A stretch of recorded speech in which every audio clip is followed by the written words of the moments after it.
Hi friends, welcome to AC foods. So ఈరోజు మన recipe అయితే కుల్ఫీ. సో వీటిని జస్ట్ మూడు ఐటమ్స్తో నేను ప్రిపేర్ చేసిన అంటే నమ్ముతారా? అండ్ బయట కొనుక్కొని తినడం అంటే చాలా డేంజర్. అంటే నీట్నెస్ ఉండదు అండ్ ఎక్కువ క్వాంటిటీలో షుగర్ వాడేస్తుంటారు. సో అలాంటివి తినకుండా మనం ఇంట్లోనే ప్రిపేర్ చేసి ఇంట్లో పెద్దవాళ్ళకైనా చిన్నవాళ్ళకైనా కళ్ళు మూసుకొని ఎన్నైనా పెట్టొచ్చు. అంత హెల్దీ వేలో చేసుకుంటాం. సో ఈ రెసిపీ అసలు స్కిప్ చేయకుండా పూర్తిగా చూడండి.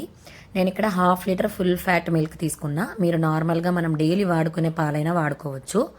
సో ఆ పాలన్నీ చిన్న మంట మీద మరిగించండి. సో కొంచెం పాలు చిక్కబడిన తర్వాత ఇక్కడ 2 టేబుల్ స్పూన్ల కస్టర్డ్ పౌడర్ తీసుకున్నా నేను. మీ దగ్గర కస్టర్డ్ పౌడర్ లేకపోతే కార్న్ఫ్లోర్ అయినా వాడుకోవచ్చు. సో ఇలా కస్టర్డ్ పౌడర్ని లంప్స్ లేకుండా కలుపుకోండి. అంటే ఉండలు లేకుండా పాలైనా నీళ్ళైనా కలిపేసుకొని పాలల్లో వేసుకోండి. ఇక్కడ నేను వేడి పాలే కస్టర్డ్ పౌడర్లో కలిపినందుకు కొంచెం గడ్డలుగానే ఉంది చూడండి. సో అలా ఉన్నా పర్లేదు, కొంచెం ఉండలు ఫామ్ అయినా కూడా ఏం పర్లేదు. ఎందుకంటే మనం ఈ పాలన్నీ చిక్కబడిన తర్వాత మొత్తం చల్లారిన తర్వాత మిక్సీ పట్టేసుకుంటాం. సో ఇక్కడ ఉండలు ఫామ్ అయినా పర్లేదు. మీరైతే కస్టర్డ్ పౌడర్కి బదులు కార్న్ఫ్లోర్ కూడా వాడుకోవచ్చు.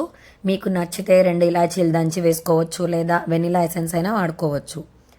సో ఈ బ్యాటర్ మొత్తం చల్లారిపోయింది. ఆ తర్వాత మిక్సీ జార్లో అయితే మిక్సీ పట్టేసుకున్నా. సో ఇక్కడ మీరు స్వీట్కి బెల్లమైనా వాడండి, లేదా షుగర్ అయినా వాడుకోవచ్చు, అది మీ ఇష్టం. నేనైతే అసలు షుగర్ అనేది వాడొద్దు, చిన్నపిల్లలకి ఈజీగా పెట్టేలాగా ఉండాలి అనేసి బెల్లం పౌడర్ అయితే వాడుతున్నా.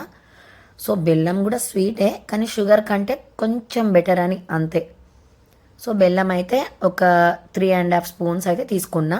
3 to 4 మన స్వీట్ని బట్టి. నేను చాలా తక్కువ స్వీటే చేయాలనుకున్నా కాబట్టి 3.5 స్పూన్స్ అయితే వేసుకున్నా బెల్లం. సో ఇక్కడ ఇలా దోశ బ్యాటర్ లాగా మిక్సీ పట్టేసుకొని దాన్ని వెంటనే మనము కుల్ఫీ మౌల్డ్స్ ఉంటాయి కదా, వాటిలో అయినా వేసుకోండి, లేదా ఇలా చాయ్ గ్లాసెస్ ఉంటాయి కదా మన ఇంట్లో అందరికీ అవైలబుల్గా ఉండే ఈ చాయ్ గ్లాసెస్లో వేసేసుకోవడమే. సో ఇలా గ్లాసెస్లో వేసేసుకొని ఓవర్ నైట్ ఫ్రీజర్లో అయితే పెట్టేసుకోవాలి. అంటే కొందరు 4-5 గంటలు పెట్టేసి ఇక తీసేసి చూస్తారన్నమాట. ఆరాటం ఆగదు కదా మనకు, అట్లా చేయొద్దు.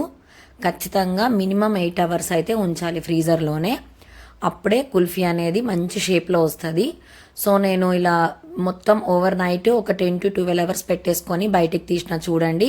ఒక 5 సెకండ్స్ అలా వాటర్లో ముంచేసి గ్లాస్ని, తర్వాత సైడ్స్ని తిప్పుకుంటూ కుల్ఫీని అయితే డీమోల్డ్ చేసుకోవాలి. సో ఈ రెసిపీ అయితే ఖచ్చితంగా ఇంట్లో వాళ్ళకి ట్రై చేయండి, పెట్టండి, వాళ్ళకి నచ్చుతుంది. చిన్నపిల్లలకైనా పెద్దవాళ్ళకైనా ఈజీగా భయపడకుండా పెట్టొచ్చు. ఎందుకంటే ఇది షుగర్ వేయకుండా చేసిన కుల్ఫీ. బయటవి అంత మంచివి కాదు, ఇంట్లోనే చేసి తినేలానే చూసుకోండి ఏదైనా. సో రెసిపీ నచ్చితే లైక్ చేసి, షేర్ చేసి, సబ్స్క్రైబ్ కూడా చేసుకోండి. Thanks for watching.